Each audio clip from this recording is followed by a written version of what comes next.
Hi there, welcome back. Gary Simmons here for the Game Institute. And in this lesson, we're going to demystify those off-mesh links which we've just briefly discussed in some of the previous lessons. In this lesson, we're going to see how we can make an agent traverse a nav mesh link so that we can move the agent between disjoint parts of the nav mesh.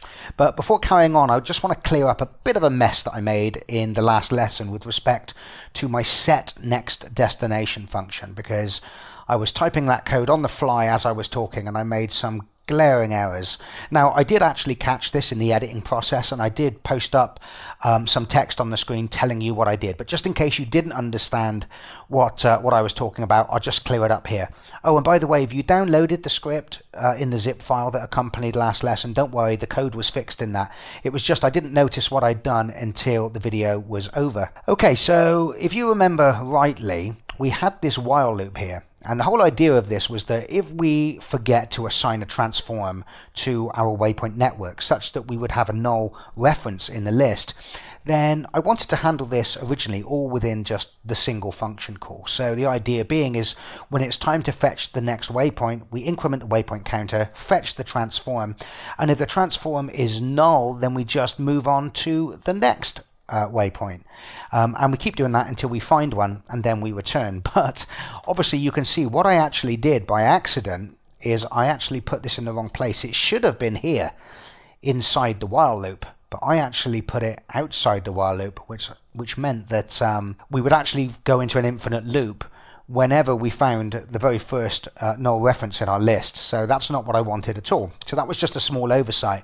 But then when I noticed it in the video and I brought your attention to it, I started thinking, hey, we don't need the while loop at all. We can actually just always increment here. And if we happen to call this function and we try and get a waypoint and it's null, then we simply move on to the next waypoint and return.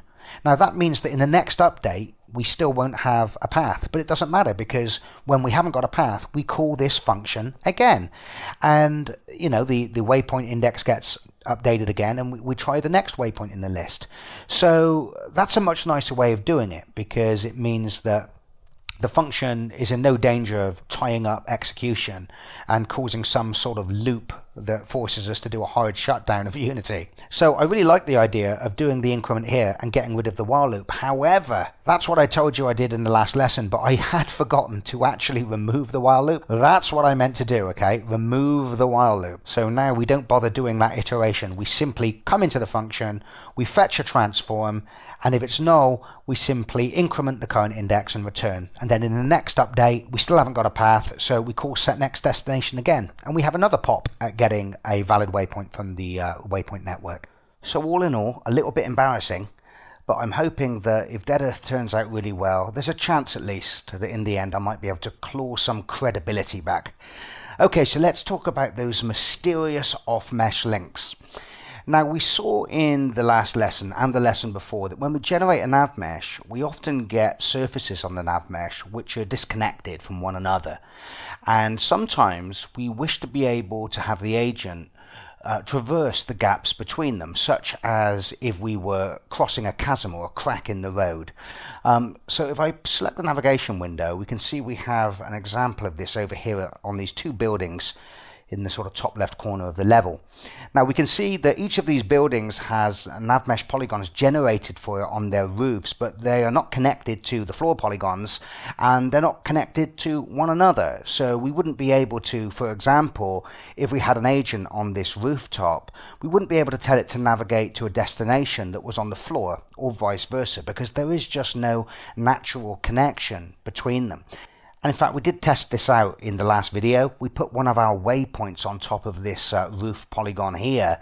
And when we told the agent to navigate there, it was only able to generate a partial path, which essentially just took it to the foot of the building, which was as far as the agent could get to the target point that we had requested.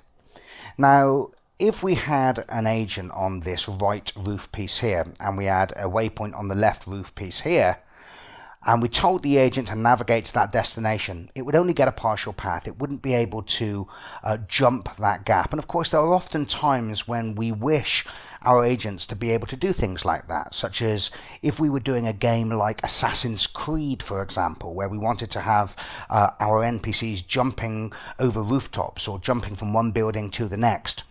And of course, one of the most obvious cases is when we have a drop. So we might say that it would be unrealistic for an agent to be able to walk up to the foot of this building and then jump up onto the roof. But that doesn't necessarily mean that it would be unrealistic to allow the agent to jump and drop down off of that roof. And there's lots of places in game levels, obviously, where we have ledges and walls that we wish our agents to jump over. This is what the off-mesh links allow us to do. Now, we can manually create off-mesh links. They're essentially like portals. They have an entry point and an exit point. So we say this is where we want the entry point to be, this is where we want the exit point to be. And when we plot a path, the agent will navigate to the entry point of the off-mesh link, then it will traverse the off-mesh link, and then it will, once it emerges from the exit point of the off-mesh link, carry on its path to the final destination point. And the great thing about it is not only will the agent automatically traverse those off-mesh links if we want it to, but it's also factored in to the path finding algorithm. So in our previous example, if we did have an agent on the right here and a waypoint on the left here, when we set this waypoint as its destination, the search algorithm would automatically know there was an off-mesh link connecting these two polygons together and would plot a course over that gap. So how do we generate off-mesh links? Well, we can place them manually, and there will certainly be times in certain custom situations where we wish to do that. But for all the common scenarios, we can instruct the navigation bake process to generate these off-mesh links for us. And if you make sure the navigation tab has focus and you select the bake tab, you'll see there is a section in the inspector called Generate Off-Mesh Links, which has two properties that we can set called drop height and jump distance. And this is just instructing the NavMesh baking process where we would like off-mesh links created. Now, because we've got them both set to 0 at the moment, it means no off-mesh links are going to be generated. But in the case where we set them to something else, then these become thresholds. So if I take the jump distance, for example, what we're basically saying, looking at this rooftop scenario, is that if we set the jump distance to, say, 2 meters, which I happen to know from testing is greater than the distance between these two polygons, then the NavMesh baking process will see these polygons are disconnected, but we'll realize that the gap between them is less than 2 meters, and we'll say, hey, well, the agent is allowed to jump this distance, so we're going to create an off-mesh link there. And what I'm going to do, actually, just before I bake the NavMesh again, I'm going to remove some of these objects on top. I'm just going to select them, and then in their inspector, turn them off. So we've got a little bit more room to play with on those rooftops. And then if I bake the NavMesh again, what we're going to see is we're going to see an off-mesh link created between these two polygons. Actually, we see several off-mesh links. So as you can see, they show up in the scene view as these little circles are the entry and exit points. And because these are two-way off-mesh links, it means that we have kind of 2 circles each side, which we can certainly see on the right-hand side here. And I don't know whether you can see them clearly in the scene view, but there's also these little arrows here, and one is going from right to left and the other is going from left to right. So what we've done here is, during the NavMesh baking process, if any of those disjoint polygons are within that jump distance threshold, 2 meters in our example, off-mesh links will be generated between them. And if we select our agent, we can also see that by default, auto traverse off-mesh link is ticked, which basically means our agent will automatically traverse the distance between the entry and the exit points of the off-mesh link. So let's put that to the test, and we're going to do that by, first of all, grabbing our first waypoint, and we'll move it up on top of that roof, like so, and we'll put the agent on the other roof piece. So the only way it can get to its first waypoint is to traverse that off-mesh link. Now I'm going to warn you, this is not going to work quite as it should, and I'll go into a bit more detail in a moment, but it's basically a bug in Unity, but there is a way around it, so don't worry about it. Okay, so I'm going to press play now. And this is the first waypoint in our waypoint network. In fact, what I'm going to do to make it even easier is I'm going to take the second waypoint as well, and I'm going to put that on the other roof piece. And then what I'm going to do is I'm going to select our waypoint network. This is waypoint network 1, the one that is assigned to that agent, and I'm just going to delete all but those two waypoint entries. So what we would like to see, the agent cross this gap here to the first waypoint, and then when it gets there, turn around and come back to the second waypoint. Let me just make sure I'm definitely putting these on the nav polygon. Okay, so let's press play and see what actually happens, okay? It crosses the gap, but look, then it gets caught in a ping pong. What on God's green earth is happening there? Well, let me tell you, this took a little bit of debugging, and in fact, when I was planning this lesson and I was just sort of messing around with this, it really took me a while to figure out what it was, and it turns out to be a bug in Unity, which is supposed to be fixed in 5.3. Now, I downloaded the 5.3 beta, and this is what I'm running this in now, and it's still not fixed. But it is behaving slightly differently to how it was with an earlier version. So it's still broken, but it's not broken as much. So let me tell you what the problem is. So as we've seen, when we press play and we set this waypoint here as the target, a path is successfully plotted across the off-mesh link. Our agent then moves to the entry point of the off-mesh link. It traverses across the off-mesh link, and the minute it gets to the exit point, it seems for whatever reason that for just a single frame, just a split second, the has path boolean is set to false. Now, of course, that shouldn't happen because it has still got a valid path at this point. It's just a bug. Now, the problem is with our code is at the moment, if we find that has path is set to false, we switch to the next waypoint.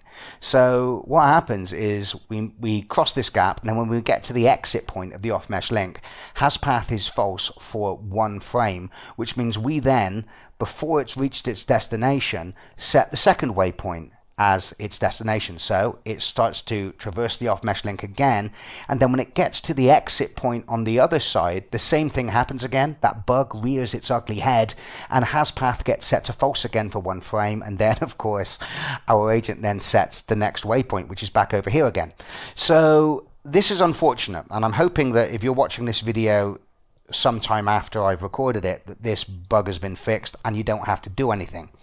But we are not so lucky in this lesson. So just in case Unity don't fix this in a hurry, which let's face it, if you've been using Unity 5 since its release like I have, I'm not feeling at all optimistic. It's been a real battle as they've fixed a whole slew of bugs. So what we're going to need to do is we're going to need to replace this has path test here, and we're going to have to use something else instead because we just can't rely on it at the moment. So if we go back to the NavMesh agent documentation in the Unity manual, you'll remember in the last lesson I did tell you that there was this remaining distance property which tells us how far we've got to go until we reach the target. So we can use that instead, because the important thing to realize is that when that has path boolean flickers to false when we reach the exit point of the off-mesh link, we do still have a valid path. Everything else still works. This isn't supposed to happen. So we can still check whether we've got any remaining distance left, and if we haven't, we'll just go to the target as normal. So what we need to do is we need to remove this has path test and instead check if the remaining distance is 0. So we'll say if navagent.remaining distance equals 0.0f, then it means we've reached the target and we should switch to the next waypoint. So hopefully this worked earlier, it will work now. We should see the nav agent now go right over to the flag. Please, dear God. There you go. And then when it finally gets there and the distance is 0, it starts heading towards the next waypoint, waypoint 2, and it should do the same again, go back to the first waypoint again. Okay, so using the remaining distance certainly gets us over this temporary little hurdle, but I still like the haspath method better, so use that if you can. Or of course you can use it now even if the bug's still there if you're not using off-mesh links. Now the fix that we've just added of checking if the remaining distance is 0 is still problematic because this won't work in all situations depending on the settings that we give our agent. So if I select the agent in the hierarchy view and then call up its inspector, you are reminded that there is a property called stopping distance. Now we've currently got this set to 0, which means we're telling the agent that you must go all the way to the destination point before you can consider the path fully traversed. However, sometimes we don't need it to be this exact, so we may just provide a threshold of say 2 meters. And what we're saying in this case is if the agent sort of gets close enough to the destination such that it falls within a 2 meter radius, then consider the path fully traversed and go on to the next waypoint. The problem is our code is still going to be testing for a remaining distance of 0 before it selects the next waypoint. So what will actually happen is the agent will get within a 2 meter radius of the destination, then it will stop traversing its path because it will think its job is done. But because remaining distance never will be equal to 0, it will never select the next waypoint in the list. And if I set stopping distance to 2, I can show you that right now. So you're going to see the agent stop shy of its destination, but because the remaining distance is still not 0, our code never triggers that call to set next destination, which sets its next target. Now fortunately the fix is rather simple because the NavMesh agent has serialized this stopping distance property to the inspector. We know that in all likelihood Unity will have also exposed this property as part of the NavMesh agent interface, and if I look at the Unity documentation we can see that this is indeed the case. So all I have to do is say, instead of saying if the remaining distance equals 0, we can just say if the remaining distance of the nav agent is less or equal to the nav agent's stopping distance property, and that should work.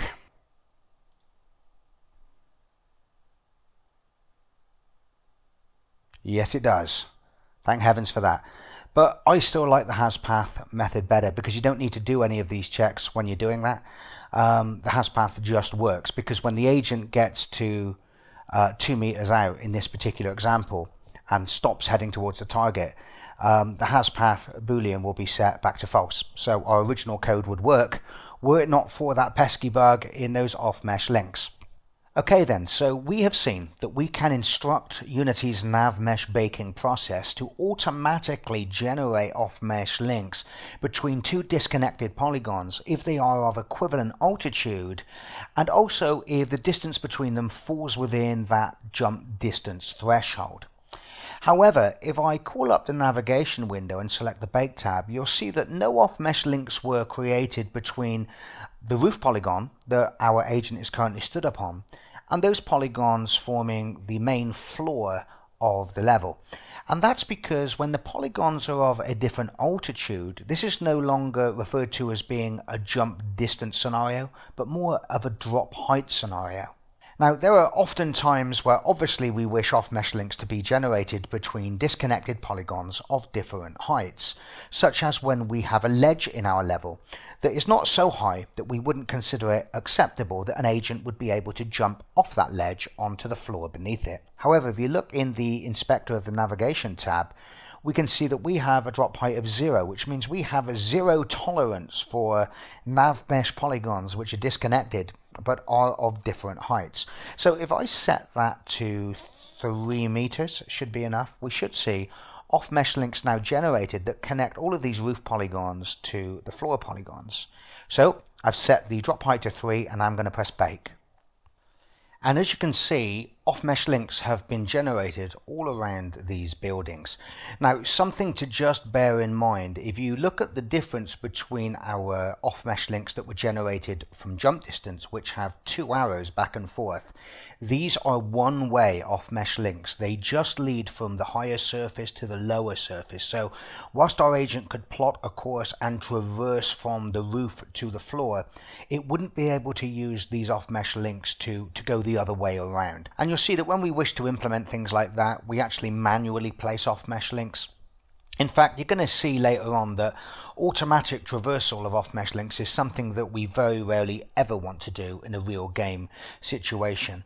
But I'll talk about that in a minute. So let's test this work. So currently we have our agent going to this left waypoint first, then to the right waypoint. So let's move the right waypoint onto the floor. And we should see our agent go over to the left platform first, and then it'll probably come down here somewhere. Seems like it would be the shortest path, and make its way to the second waypoint. So I'm pressing play. Oh, actually what I'll do, just to make things look a little bit clearer, is I will select our agent, call up its inspector, and I'm going to set that stopping distance to 0 again, okay, so the agent goes all the way to the waypoint. Okay, so press play, goes all the way to the first waypoint, and watch, it's going to drop down over here. I mean, it does a pretty ugly drop down, but the important point here, really, more than how it auto traverses it, is that while it was on that sort of rooftop, it was able to path find, factoring in that off-mesh link that led down to the lower floor. Now you see it's been told now to go to the first waypoint, which it can't get to. It's only got a partial path, so it was only able to get right up to the edge that was closest to it. But there is no way now for our agent to get back up onto those rooftops unless we place a manual off-mesh link. Now if I press play again, I'm just going to draw your attention to how horribly the off-mesh link is actually executed by the agent when it drops down. You see it literally cuts through the geometry and everything. Not good. And like I said, that's usually because this isn't how you would actually traverse off-mesh links in a real game.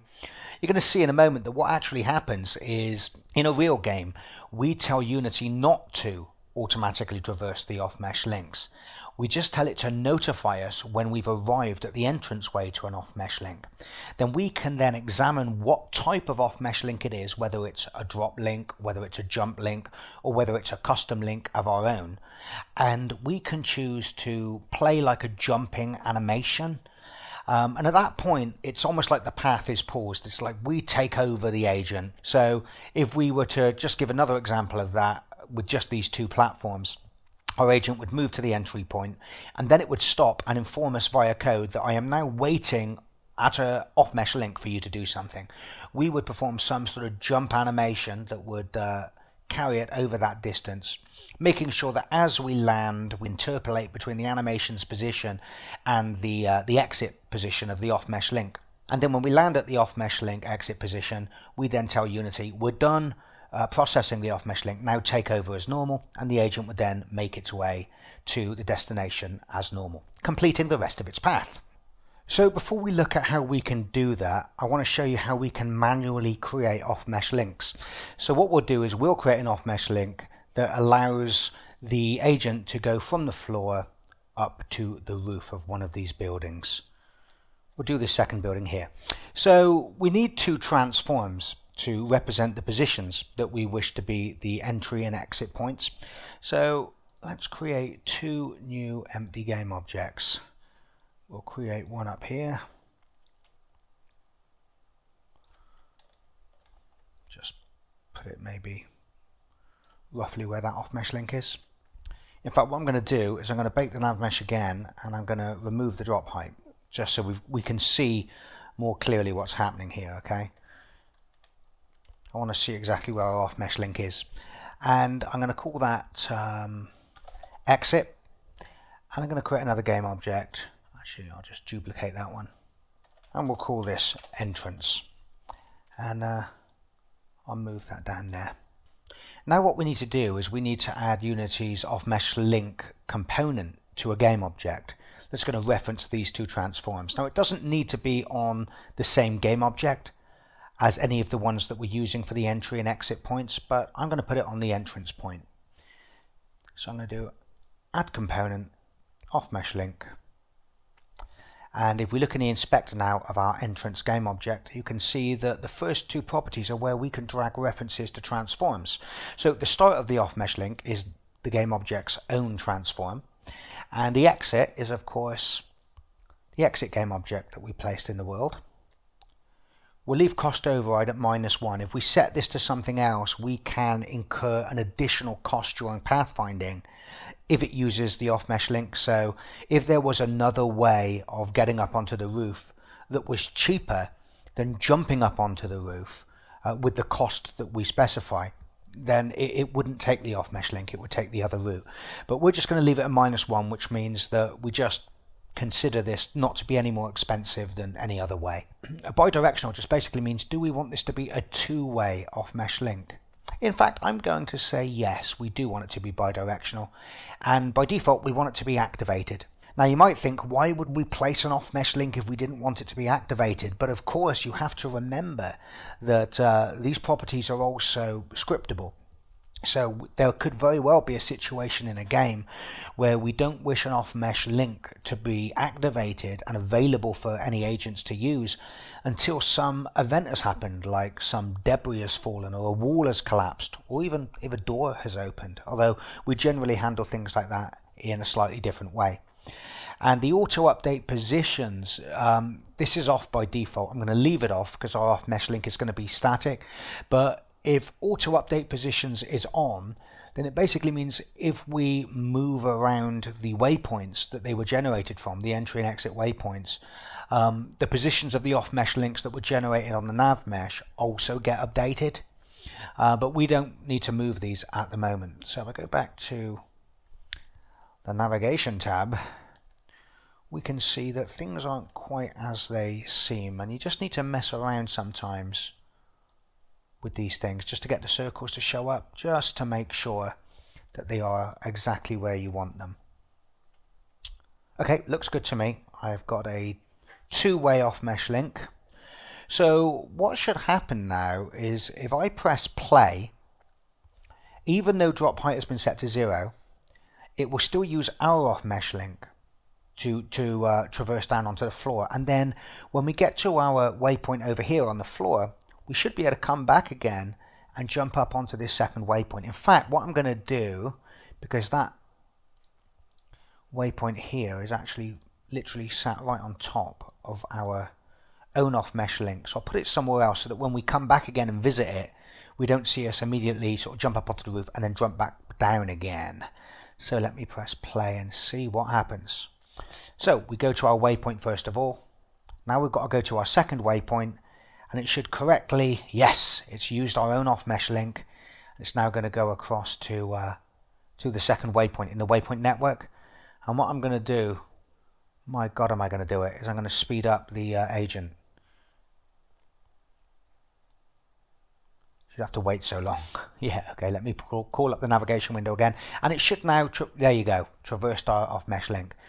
So we have created off-mesh links manually, and we've seen what's involved in getting Unity to also generate them for us automatically. And we've seen how when using a manually placed off-mesh link, it allows us to create off-mesh links such as from the floor up onto the roof here that wouldn't be an option to be generated for us automatically by the nav mesh baking process. So that's pretty cool. Auto and manual off-mesh link generation in the bag.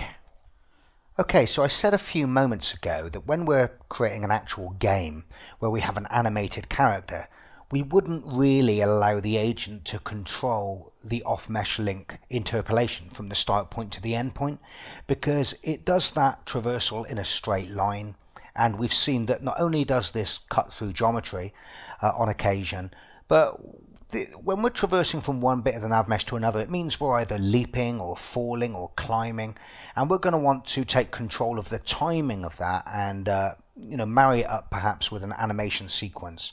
So what we're going to do now is we're going to turn off the agent's automatic traversal of off-mesh links, and we're going to do it ourselves and see what's involved in taking over that process along the path. So the first thing we need to do is we need to call up the inspector of our agent, and we need to disable the auto traversal of off-mesh links with this little tick box here. Now if I press play, I'll call up the navigation window again temporarily so we can see what's happening. It's going to get to essentially the parameter of where the entrance way is to the off-mesh link, and then it's going to stop. Now what's happening behind the scenes is the agent is waiting for us to do something, and that's going to be our cue to take over the movement of the agent, move it to the exit point of the off-mesh link, and then hand back control to the agent. Now obviously I haven't really got anything great that I can show as an example for this at the moment. We've just got a cylinder. Later on, when we've got a proper animated character, we would play some sort of jumping sequence, and we would tie our off-mesh link traversal in with that jumping sequence. But for now, we're going to first of all just emulate exactly what Unity does, just a straight line traversal across the off-mesh link from the start point to the end point. And then what we'll do at the end is we'll spice it up and maybe put a sort of parabolic curve into the jump equation, so we at least have something that looks more like a jump and doesn't cut through our geometry. Okay, so we've turned off auto traversal of off-mesh links, so now let's look at the NavMesh agent documentation once again and see what properties and functions are available for us to use that will help us with this process. Now of course, just as we can tick that little tick box in the inspector, we can also disable and enable the traversal of off-mesh links automatically by the agent via the auto traverse off-mesh link property, but we don't want to do that. However, one of the things that we do want to do is we want to get data about the current off-mesh link that we're on, and we also wish to know when we are on an off-mesh link, and in fact this property here is on off-mesh link. It's just a simple boolean, and whenever this gets set to true, we know that our agent has approached an off-mesh link and is now on that link waiting for us to do something. Now at that point, we can then get information about the off-mesh link, such as its start and end points, and we can do that by using the current off-mesh link property. And as you can see, this tells us various things, such as the start position and the end position that we want to move to, the type of link it is, and the type of link will either be a manual link, one that we've set up ourselves, a link that was generated as a drop-down link, or a link that was generated as a jump link. Now we're not really going to need to know much about that sort of thing for our demonstration, but it could obviously factor into a real game situation. If you know it's a jump link, you might play a jumping or leaping animation, whereas if it's a drop link, you might play a falling animation. And of course we also have this activated member here, which lets us know whether the off-mesh link is actually active at the moment and whether we wish to do anything with it. So we now know how to determine when we are on an off-mesh link and the agent is waiting for some instruction, and we also know how to get data about the off-mesh link that we're currently waiting to traverse. So all we have to do at this point is move our agent to the end position, and then once we've got the agent at the end position, we call a function called complete off-mesh link. Here it is. Doesn't take any parameters, it's just our way of letting the agent know we have completed the off-mesh link traversal, and we now wish you to resume control of our agent and carry it off along its path. So just those 3 steps are involved, so we're going to do that now. So underneath our update function, what we will do is we will create a new function. Actually, I'm going to make this a coroutine. Now if you don't know what a coroutine is, go and check out our Unity 5 channel where we've gathered together some useful resources. Obviously there's also documentation on Unity, and if you look in our Unity 4 archive, I have developed a whole training course there introducing people to Unity 4. Now a lot of that stuff, especially with respect to scripting, is still very appropriate irrespective of the version of Unity that you're using. And there's about 3 lessons dedicated to an introduction to scripting and a lesson dedicated to coroutines, so go and check that out if you don't know what they are. So it's going to be a coroutine, so it has to have that IEnumerator return type. I'm going to call it jump, and it's going to take a float value, which is the duration of the jump. How long do we wish the jump to take? And this is going to be called whenever we determine that we are on an off-mesh link. So what I'm going to say in our update function is if navagent.isOn off-mesh link, then we're going to call that function, that coroutine. So we do that by doing start coroutine. The function, of course, is called jump. It takes a parameter, the duration, and I think we'll say a duration of 2 seconds. Why not? And then I think we will return after that in the update function. If we know if we're on an off-mesh link, then none of these other things are probably true. No point processing the rest of the function. Wow, just noticed I hadn't maximized the editor window. Sorry about that, guys. Okay, that's better. Okay, so what we're going to do inside the function is we're going to create a loop that is going to interpolate between the position our agent is currently at and the end point of the off-mesh link. And we're going to do an interpolation between those two positions. So the first thing we need to know is we need to get the data of the off-mesh link. And we saw a moment ago in the Unity documentation that there is a member called current off-mesh link data. And this is an object of type off-mesh link data. So that's the thing we're going to need to fetch so that we can get like the end position that we wish to move our agent to. So going back to the code, the first thing we'll say is off-mesh link data, and I think I'll call this local variable data, equals navagent.current off-mesh link data, like so. We now have access to the off-mesh link data, and in particular the starting and ending points. Okay, so now let's calculate the starting point that we're going to begin interpolating from, and I'm going to call this start pos. Now you might be forgiven for thinking that the starting position is simply going to be the start pos member of the off-mesh link data that we've just fetched, but actually that's not true. If I go back to the editor a moment, you can see that I didn't actually stop execution.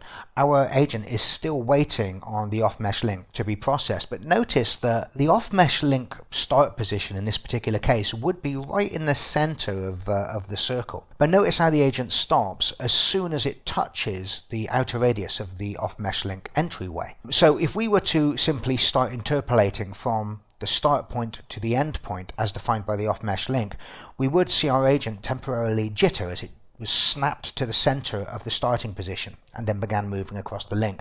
So what we actually want to do is we want to take the agent's current position and use that as the starting point. That's easy enough to do. So our start position is simply the position of our nav agent's transform. The end position, however, is slightly different. I'm going to call this end pos. Now we do actually want to take the end position from that vector that is described in the off-mesh link data that we just got back.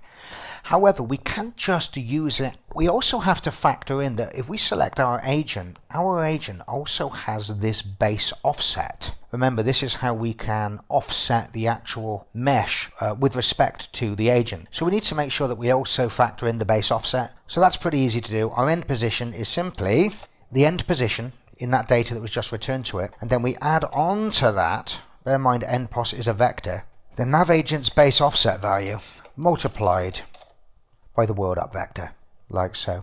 We're simply saying that if there is an offset between the actual transform and the agent itself, then just factor that in, and that allows us to calculate the position we really need the agent to get to so that the foot or the base of the mesh is on the ground. Okay, so we're going to start a loop now that is going to count from 0 seconds up to the duration that we've passed in. So we need a float that can act as a timer, recording how much time has passed. I'm going to call this time, and it's going to be set to 0 to begin with. And then we're going to create a while loop that is going to iterate while that time is smaller or equal to the duration passed in. Now, inside this while loop, we're going to do an interpolation between the start position and the end position. In order to do an interpolation, we need a t value. We need essentially a normalized time value between 0 and 1 over which the loop is going to take place. So let's create that t value now. I'm going to say float t, and of course the t value in this particular case is simply our time divided by the duration. So time over duration. And therefore, as time counts up from 0 to whatever the duration is, 2 seconds in our example, t will count up from 0 to 1.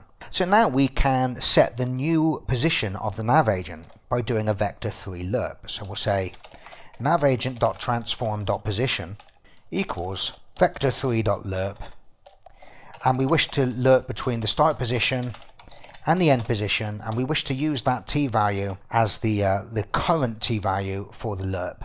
Now we wouldn't want this while loop to continue indefinitely, which it would do at the moment, because we're not accumulating time in our time value. So we need to do that. So we need to add on to our time variable the current value of time.delta time, like so. Remember, this is a coroutine, so we're not going to get stuck in this while loop. An iteration of this while loop will be called every frame while the interpolation is happening. So that's why we're collecting time here, and that's how delta time is able to be updated by the system. And of course, because it's a coroutine, we also need to make sure, this is vitally important, that we yield from the coroutine. And because I wish to only yield for a single frame and then have another iteration of the while loop executed next frame, we yield return null, like so. Now I do believe our function is complete and should work. Let's just check we haven't got any errors. So far so good. Okay, so let's press play and prepare to ride the rodeo. So as you can see, our agent successfully handed control to us when it reached the off-mesh link, and our interpolation coroutine successfully moved it from the start point to the end point of that off-mesh link. But now it's stuck in limbo because we haven't told the agent that we finished processing the off-mesh link. Therefore, it still thinks we're in control and it's waiting to be handed back control. Now we saw moments ago that when we looked at the nav-mesh agent's functions, there was a function there called complete off-mesh link, and we just have to call it when we're done with our interpolation loop. Takes no parameters, and that's our way of saying to the agent, hey, you're good to go, we've done our business. So let's just add that at the very bottom of the function outside the while loop when the interpolation is over. So we say nav agent dot complete off-mesh link, like so. Save that off, go back to the editor, zoom out a little bit, and this now should properly work. There you go, we handed back control to the agent. It's going about his business.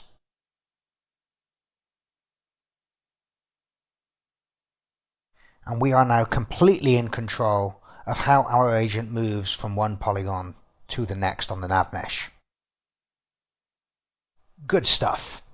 Okay, still looks pretty lame though. It's still cutting through the geometry. So let's have a bit of fun and let's make it kind of jump over with a kind of parabolic curve in that interpolation. So we also kind of rise up and then fall when we get past the midway point.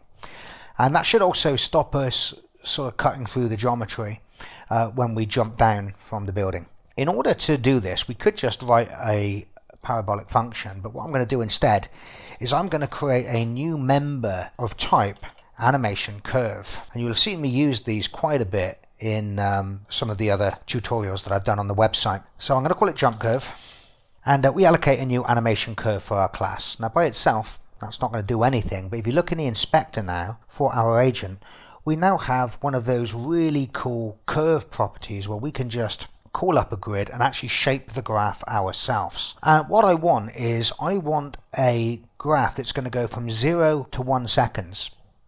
And over the duration of that graph, I want to kind of create this parabola, or parabola, depending on where you're from in the world. During our interpolation, we're going to look up into this graph using our t-value, and then this graph will give us back the height that we wish to offset the position of our agent during the jump.